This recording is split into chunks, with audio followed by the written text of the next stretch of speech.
नमस्कार मित्रमंडळींनो. चला तर आज बनवूया चणा बटाटा भाजी. त्यासाठी आपल्याला गॅसवर कढई ठेवून त्यात तेल टाका. तेल छान गरम झालं की त्यात मोहरी घाला. मोहरी छान अशी तडतडून द्या. त्यानंतर जिरं घाला.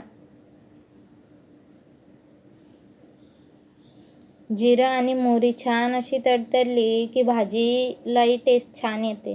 त्यानंतर कढीपत्ता घाला. कढीपत्ता तडतडल्यानंतर कांदा घाला आणि छान असा मऊसूत होईपर्यंत परतून घ्या. बघा छान असा परतलाय आपण कांदा. मऊसूत होईपर्यंत शिजवू द्या कांदा. त्यानंतर त्यात टोमॅटो घाला. टोमॅटो घालून पुन्हा एकदा परतून घ्या छान असा. सगळीकडे परतायचं म्हणजे जेणेकरून टोमॅटो आणि कांदा व्यवस्थित सगळीकडे शिजेल.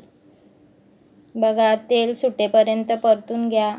कसं आपलं तेल सुटलंय कांदा टोमॅटोला. कांदा टोमॅटोला छान असं तेल सुटेपर्यंत परतायचं आणि त्यानंतर त्यात आपला घरगुती म्हणजेच आम्ही घरी बनवतो वर्षभराचा तो आगरी कोळी मसाला टाका.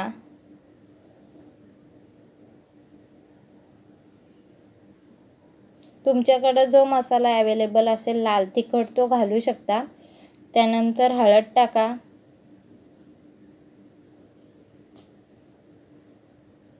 आणि आमचा घरगुती गरम मसाला तो आम्ही टाकलाय. तुमच्याकडे जो असेल तो टाका. आणि मसाले घातल्यानंतर थोडंसं पाणी घालून परतून घ्या. थोडंसं पाणी का घालायचं जेणेकरून मसाले आपले बुडाला चिकटत नाहीत आणि चिकटल्यानंतर मग करपल्यावर वास येतो भाजीला करपलेला, म्हणून थोडंसं पाणी घालायचं.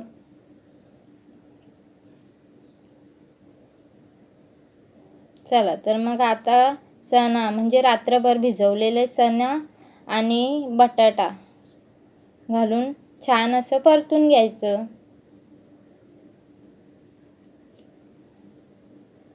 आणि तुम्हाला जेवढं जसं पाहिजे असेल पाणी तेवढं घाला. तुम्हाला जर भाकरी सोबत किंवा चपाती सोबत खायचं असेल तर थोडं पाणी घाला आणि जर भातासोबत खायचं असेल तर थोडं जास्त पाणी घाला. पाणी घातल्यानंतर झाकण ठेवून वाफेवर थोडं पाणी ठेवून भाजी शिजवून द्या. भाजी शिजून द्या. छान अशी भाजी शिजल्यानंतर भाजीलाही टेस्ट येते. चला तर बघूया आपण आता आपली भाजी शिजली आहे का. झाकण काढलंय. बघा छान अशी भाजी शिजते आपली. भाजी अर्धी शिजली की त्यात थोडं मीठ घालायचं म्हणजे तुम्हाला चवीनुसार जसं पाहिजे असेल तसं. चवीनुसार मीठ घातलंय भाजीत. छान अशी वाफाळती भाजी शिजत आहे आपली. बघा किती कलर छान आलाय भाजीला.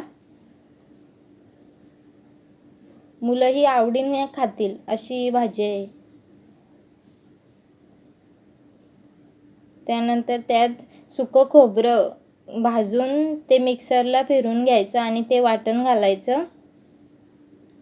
ते वाटण घालून छान असं मिक्स करायचं जेणेकरून सगळीकडे वाटण मिक्स व्हायला पाहिजे भाजीला. आणि मग तुम्हाला जशी हवी तशी थोडा वेळ 5-10 मिनटं शिजून तुम्हाला हवी तशी भाजी जशी कन्सिस्टन्सी हवी तशी तुम्ही ठेवू शकता. जशी पातळ पाहिजे असेल तर पातळ ठेवा. थोडी जाड पाहिजे असेल तर थोडी जाड ठेवा अशी चमचमीत. मला तर भाकरीसोबत खायची आहे त्यामुळं मी थोडी चमचमीत अशी पातळ नाही अशी जाडच ठेवणार आहे. कारण भाकरीसोबत खायची. तुम्हाला भातासोबत खायची असेल तर पातळ ठेवा. भाजी छान शिजली आहे. त्यानंतर त्यात कोथिंबीर घाला.